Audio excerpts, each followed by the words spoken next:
Halo, apa kabar semuanya? Mudah-mudahan kita semua dalam keadaan baik dan sehat ya. Perkenalkan, nama saya Febriana Marieta, mahasiswi semester 5 Universitas Pancasakti, Kampus D, Bekasi. Program studi yang saya ambil adalah pendidikan anak usia dini. Video ini dibuat untuk memenuhi tugas mata kuliah Evaluasi Pembelajaran Anak Usia Dini dengan dosen pengampu Ibu Eti Idayani, MPD. Ada 4 hal yang akan dibahas dalam video kali ini. Yang pertama yaitu observasi, yang kedua portofolio PAUD, yang ketiga asesmen, dan yang keempat adalah evaluasi perkembangan anak. Pada bagian pertama yaitu observasi, akan dibahas tentang pengertian, tujuan, jenis, instrumen, komponen, dan pentingnya observasi dalam PAUD. Kita masuk kepada pengertian observasi menurut para ahli.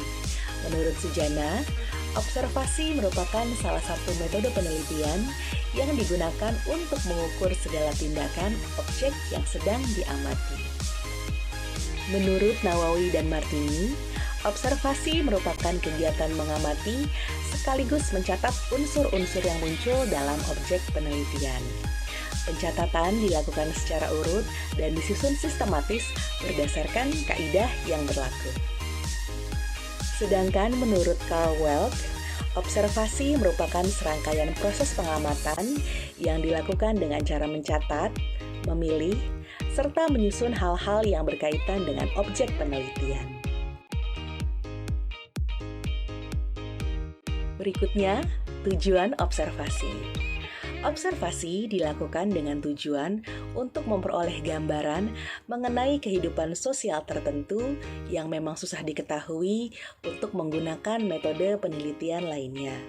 Dengan observasi, nantinya peneliti akan memperoleh penjelasan lengkap tentang berbagai macam permasalahan dan mencarikan solusi dari permasalahan tersebut.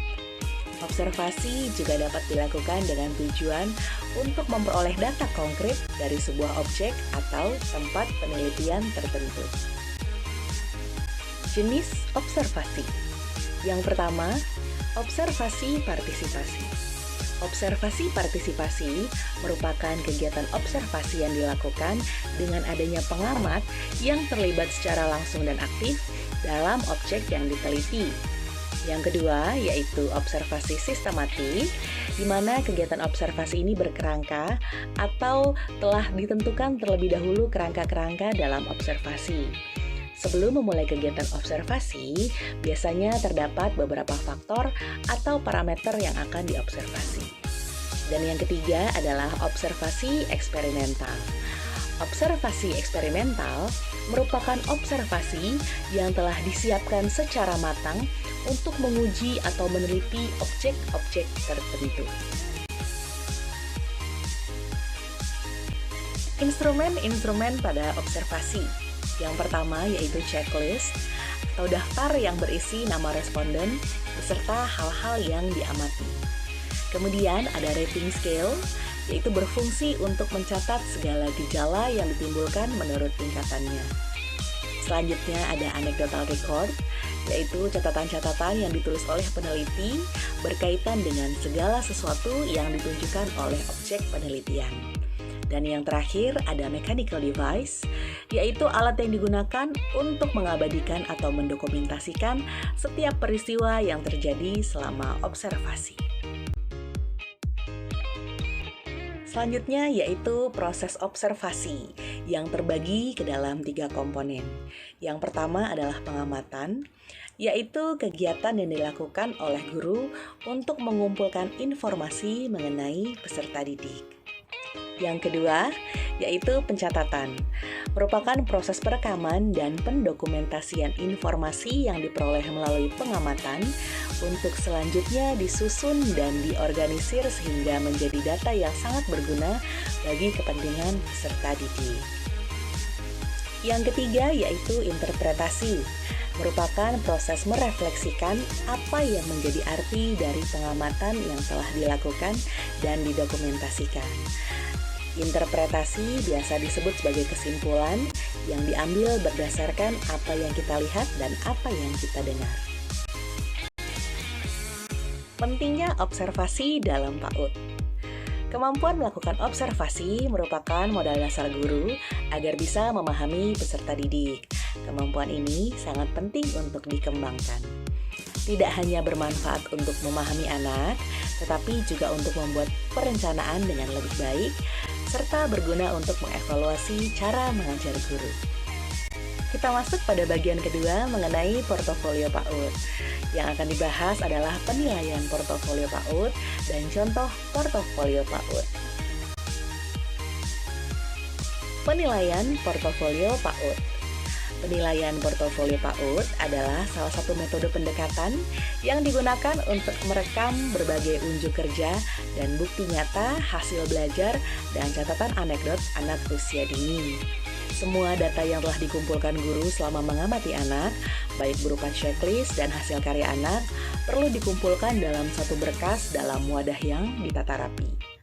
Satu anak memiliki satu wadah yang telah diberi identitas tentang anak tersebut. Nah, kumpulan data tersebut diurutkan berdasarkan tanggal peristiwa, dan itulah yang disebut dengan penilaian portofolio PAUD. Gambar-gambar berikut ini adalah beberapa contoh portofolio PAUD yang biasa digunakan di sekolah. Masuk pada bagian yang ketiga, yaitu mengenai asesmen.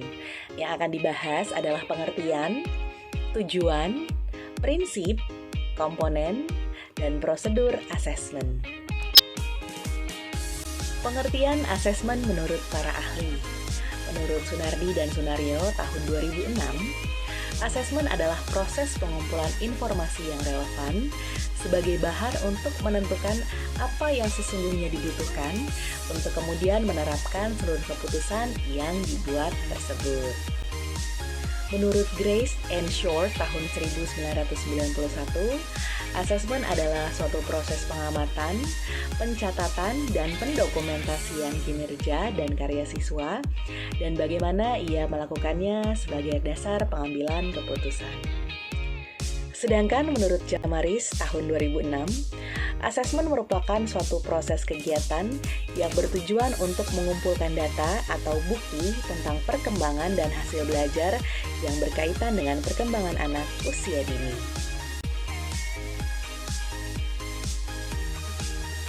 Tujuan asesmen. Ada 6 poin. Yang pertama, mengetahui berbagai aspek perkembangan anak. Yang kedua, mendiagnosa adanya hambatan perkembangan anak secara individu.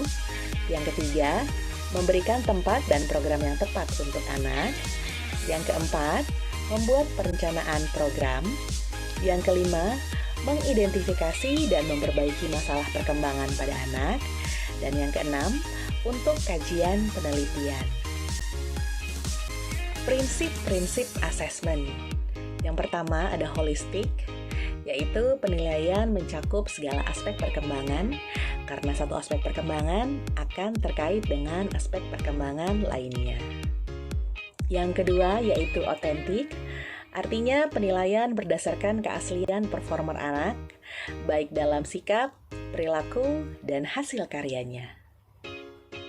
Yang ketiga yaitu kontinu, artinya penilaian tentang perkembangan anak dilakukan berkelanjutan.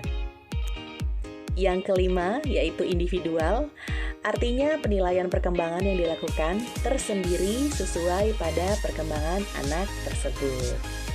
Dan yang keenam yaitu multi konteks, artinya penilaian untuk menggali semua informasi dari berbagai konteks. Prosedur penilaian perkembangan anak usia dini. Yang pertama, mengacu pada kompetensi yang dilakukan seiring dengan kegiatan pembelajaran yang diprogramkan dalam RPPH. Yang kedua, mencatat semua hasil perkembangan anak dengan menggunakan instrumen penilaian dan melakukan pencatatan terhadap sikap dan perilaku anak. Yang ketiga, merangkum semua hasil perkembangan anak dan dipindahkan ke dalam format yang telah disiapkan. Yang keempat, mengolah hasil rangkuman selama 1 semester menjadi bentuk laporan deskripsi secara singkat. Yang kelima, merumuskan deskripsi secara objektif. Kita sampai di bagian yang keempat, yaitu tentang evaluasi perkembangan anak usia dini. Pada bagian keempat ini akan dibahas mengenai pengertian, kegunaan, dan tujuan evaluasi perkembangan anak usia dini. Evaluasi perkembangan anak usia dini, yaitu merupakan proses pengumpulan data atau informasi untuk membuat keputusan. Kegunaan evaluasi perkembangan pada anak usia dini yaitu guru dapat menemukan kebutuhan belajar setiap anak sesuai dengan tahap perkembangannya. Dan tujuannya yaitu untuk mendukung kegiatan pembelajaran.